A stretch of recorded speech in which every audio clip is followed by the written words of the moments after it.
শিশুদের বদনজর থেকে মুক্ত রাখার উপায় কি? খুবই গুরুত্বপূর্ণ একটা প্রশ্ন। আমাদের সমাজে শিশুরা নানাভাবে আজ ক্ষতিগ্রস্ত। বেশিরভাগ পরিবারে শিশুদের অস্বাভাবিক নানা রকমের অসুবিধা আমাদের চোখে পড়ে। এগুলোর ব্যাপারে আমরা বিষয়ক মানুষই জানি না যে এগুলো আসলে কেন হয়। এমন কিছু সমস্যা হয় যে সমস্যাগুলো নরমালি হওয়ার কথা না। সেই সমস্যাগুলোর যে স্পিরিচুয়াল দিক আছে এটা সম্পর্কে আমরা অনেক মানুষ আছে যারা সচেতন নয়, যারা সজাগ নয়। সেই জায়গাগুলোতে আমাদের বিশেষভাবে ফোকাস দেওয়া দরকার, মনোযোগ দেওয়া দরকার। শিশুদেরকে এই জাতীয় বদনজর এবং এই জাতীয় বিষয়গুলো থেকে বাঁচানোর জন্য আমাদের অনেকগুলো উদ্যোগের মধ্য থেকে একটা উদ্যোগ হইতে হবে। শিশুদের জন্মের সময় নবী সাল্লাল্লাহু আলাইহি সাল্লামের জন্মের সময়, জন্মের পরের সময়গুলোতে নবী সাল্লাল্লাহু আলাইহি সাল্লামের সুন্নাহগুলোকে মেনে চলা। যেমন স্ত্রী সহবাসের সময় যে দোয়া পড়া সুন্নাহ, এই দোয়ার মাহাত্ম্য আমরা অনেকে বুঝি না। আল্লাহুম্মা জান্নিবনা ওয়া জান্নিবিশ শাইতানা মা রাযাকতানা। আল্লাহ, আপনি আমাদেরকে শয়তান থেকে রক্ষা করুন এবং যেই সন্তান আপনি আমাদেরকে দান করবেন সে অনাগত সন্তানকেও শয়তান থেকে আপনি রক্ষা করুন। এই যে শয়তানের পাকড়াও, শয়তানের নজরদারি, শয়তানের প্রভাব, এটা থেকে বাঁচার জন্য সেই তখন থেকে নবী সাল্লাল্লাহু আলাইহি ওয়াসাল্লামের দোয়ার এই শিক্ষা রয়েছে। এরপরে যখন দুনিয়াতে তারা ভূমিষ্ঠ হবে তখন রাসূল আকরাম সাল্লাল্লাহু আলাইহি ওয়াসাল্লাম হাসান হোসেন রাদিয়াল্লাহু তাআলা আনহুমার জন্মের পর দোয়া করেছেন, ওয়াইযুকুমা বিকালিমাতিল্লাহি তাম্মাহ মিন শাররি কুল্লি শাইতানিন ওয়া হাম্মাহ ওয়া মিন কুল্লি আইনিন লাম্মাহ। এই দোয়াটা আমরা আমাদের সন্তানদের জন্য জন্মের পর পর পড়বো। এছাড়া সাধারণ অবস্থাতেও বেশি বেশি করে পড়তে পারি। এগুলোর মাধ্যমে শয়তানের প্রভাব থেকে মুক্ত থাকবে ইনশাআল্লাহ। এর বাইরে সন্তানদের জন্য বিশেষ আরো কিছু উদ্যোগ আছে। যেমন একটা উদ্যোগ হলো সন্ধ্যার সময় যখন সূর্য ডুবে এই সময়টাতে হাদিসে পরিষ্কারভাবে সন্তানদেরকে বাহিরে রাখতে নিষেধ করা হয়েছে। আমাদের বাসা বাড়িতে দেখা যায় অনেক সময় পোলাপান সন্ধ্যার সময় খেলতে বের হয়।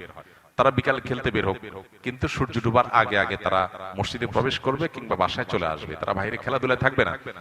এই টাইমটাতে বিশেষ করে দুষ্ট শয়তানের এবং দুষ্ট জিনগুলোর অনেক বেশি বিচরণ হয় এবং তারা দুর্বলদের উপর আক্রমণ বেশি করে। দুর্বল বলতে শারীরিকভাবে ক্ষীণকায় কিংবা শিশু, বৃদ্ধ, অসুস্থ, এই মানুষগুলোকে টার্গেট করে তাদের উপরে আক্রমণটা একটু বেশি হয়।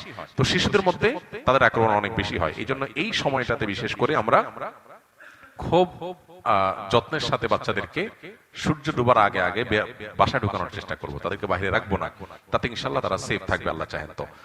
আরো কিছু গুরুত্বপূর্ণ বিষয় আছে শিশুদেরকে ঘিরে। এর ভিতরে একটা হলো যে তাদের খাবারের সময় বিসমিল্লাহ বলা, তাদেরকে বলতে শেখানো, বাসায় ঢুকতে বিসমিল্লাহ বলা, সালাম দিয়ে প্রবেশ করা, টয়লেটে ঢুকার সময় দোয়া পড়ে ঢুকা, কারণ ভিতরে শয়তানের দুষ্ট জিনের উপদ্রব থাকে। তারপরে আপনার টয়লেট থেকে বের হওয়ার পর দরজাটা বন্ধ করা এবং দোয়া পড়া, এই জিনিসগুলো, ঘুমানোর সময় দোয়া পড়া, এই জিনিসগুলো যখন বাচ্চাদেরকে আমরা শেখাবো ইনশাআল্লাহ তখন দৈনন্দিন জীবনে এবং আমাদের জীবনে শয়তানের প্রভাব থেকে ইনশাআল্লাহ আমরা রক্ষা পাবো। এই জিনিসটা শয়তান থেকে সন্তানদেরকে বাঁচানোর জন্য খুবই জরুরি একটা বিষয়। এগুলো আমরা লক্ষ্য রাখবো ইনশাআল্লাহ বিসমিল্লাহ। আর এর বাইরে আরেকটা বিষয় বদনজর থেকে বাঁচার জন্য জরুরি, সেটা হলো সোশ্যাল মিডিয়াতে সন্তানের ছবি তুলে দেওয়া, তাদের বিভিন্ন অর্জনের গল্প দেওয়া, প্রয়োজনের অতিরিক্ত তাদের সোশ্যাল মিডিয়াতে প্রচার প্রচারণা করানো, এগুলো সন্তানদের নানাবিধ বিপদের কারণ হয়। আজকাল দেখা যায় আমরা এগুলো লক্ষ্য করি না। আমাদের সন্তান এমন কিছু অসুস্থ হয়ে যাচ্ছে যেগুলো কোনো কারণ আমরা খুঁজে পাই না। স্পিরিচুয়ালি তারা ক্ষতিগ্রস্ত হচ্ছে ভেতর দিক থেকে। এগুলোর মূল কারণ হলো এই যে বদনজর। এই বদনজরের হাত থেকে বাঁচানোর জন্য প্রয়োজন ছাড়া তাদেরকে প্রদর্শন করে বেড়ানো থেকে আমাদের বিরত থাকা দরকার। আমরা অনেকেই সোশ্যাল মিডিয়াতে দিয়ে দেই বা মানুষ সামনে নিয়ে যাই তাদেরকে এবং অন্যদের বদনজরের কবলে তাদেরকে ফেলে দেই। তো বদনজরের ফলে যে ক্ষতিটা হয় তা মানুষ টের পায় না। ওষুধ খায়, ডাক্তারের কাছে যায়, টাকা পয়সা নষ্ট করে, কিন্তু এদিকে সে বদনজরের কারণে ধ্বংস হয়ে যাচ্ছে, সে টেরও পাচ্ছে না। তো এই জিনিসটা আমাদের খেয়াল করা দরকার যে প্রয়োজন ছাড়া সন্তানের বিভিন্ন ভালো দিকগুলোকে বাহিরে প্রকাশ করে বেড়ানো এটা ভালো কোনো বিষয় নয়। এমনকি বাবা মারও বদনজর লাগে যখন সন্তানের কোনো কিছু দেখে মনে হয় যে আমার খুব বেশি অভিভূত হয়ে গেছে, তখন আমাদের সুন্নাহ হলো মাশাআল্লাহ তাবারাকাল্লাহ বলা। মাশাআল্লাহ তাবারাকাল্লাহ যদি বলেন ইনশাআল্লাহ সন্তানের প্রতি বদনজর লাগবে না। শুধুমাত্র কন্যা সন্তান অথবা কেবল পুত্র সন্তান লাভের জন্য কোনো বিশেষ আমল বা দোয়া আছে কিনা? শুধু কন্যা বা শুধু পুত্র সন্তানের জন্য আলাদা কোনো দোয়া আমার জানা নাই। আর কোরআন এবং সুন্নাহর দৃষ্টিকোণ থেকে শুধু ছেলে বা শুধু মেয়ে পাওয়ার জন্য আল্লাহর কাছে আলাদা করে দোয়া করাটা এটা কোনো যৌক্তিক দোয়াও না। তাহলে দোয়া কিভাবে হবে? দোয়া হবে আল্লাহর কাছে নেক সন্তানের দোয়া, ভালো সন্তানের দোয়া। আমরা যে কন্যা সন্তান চাই সে কন্যা সন্তান, ধরুন কারোর কন্যা সন্তান দরকার, তার অনেকগুলো ছেলে হয়েছে, এখন কন্যা সন্তান যে হবে, সে কন্যা সন্তানটা যে তার চক্ষু শীতলকারী হবে, তার অন্তর জুড়াবে, এমন কোনো নিশ্চয়তা তো নাই। আবার এমনও হতে পারে কারোর অনেকগুলা মেয়ে হয়েছে, এখন সে একটা ছেলের জন্য লালায়িত, আল্লাহর কাছে চাচ্ছে আল্লাহ আমাকে একটা ছেলে দেন। ছেলে হলেই যে সে সুখ পাবে এমন কোনো গ্যারান্টি নেই, হতে পারে ছেলেটা চরম অমানুষ হবে। তাহলে এই জন্য আল্লাহ তাআলার কাছে ছেলে বা মেয়ে আমরা চাইতেই পারি, কিন্তু আমাদের মূল চাওয়াটা হবে আল্লাহ আমার জন্য যেটা কল্যাণকর হয় তুমি সেটা আমাকে দাও। এই জন্য কোরআনে কারিমের সন্তান চাওয়ার দোয়াগুলোতে কোথাও ছেলে বা মেয়ের উল্লেখ নাই। 4-5টা দোয়া পাওয়া যায়, এর মধ্যে একটা হলো রব্বি হাবলি মিনাস সলিহিন, হে আল্লাহ আপনি আমাকে নেক সন্তান দেন।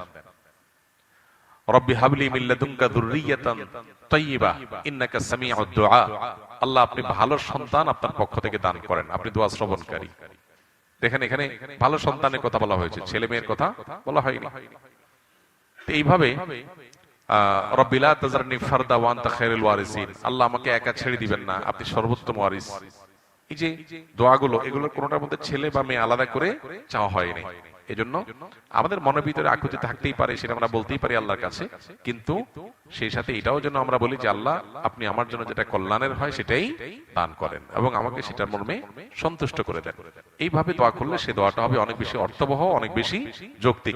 দেখেন কোরআনে কারিমে আল্লাহ তাআলা ঈসা আলাইহিস সালামের নানির দোয়া উল্লেখ করেছেন, যিনি ইমরাতে ইমরান হিসেবে পরিচিত কোরআনে। তিনি আল্লাহর কাছে দোয়া করেছেন, দোয়া করে বলেছেন রব্বি ইন্নী নাযারতু লাকা মা ফি বাতনি, আল্লাহ আমার গর্ভে যে সন্তান আছে এটাকে আমি মান্নত করলাম। কিসের জন্য মান্নত করলাম? আপনার ঘরের খেদমত করবে বাইতুল মাকদিসের। তো বাইতুল মাকদিসের খেদমত করার জন্য কি ছেলে দরকার না মেয়ে দরকার? ছেলে দরকার। মেয়ে মানুষ কিভাবে মসজিদের খেদমত করবে?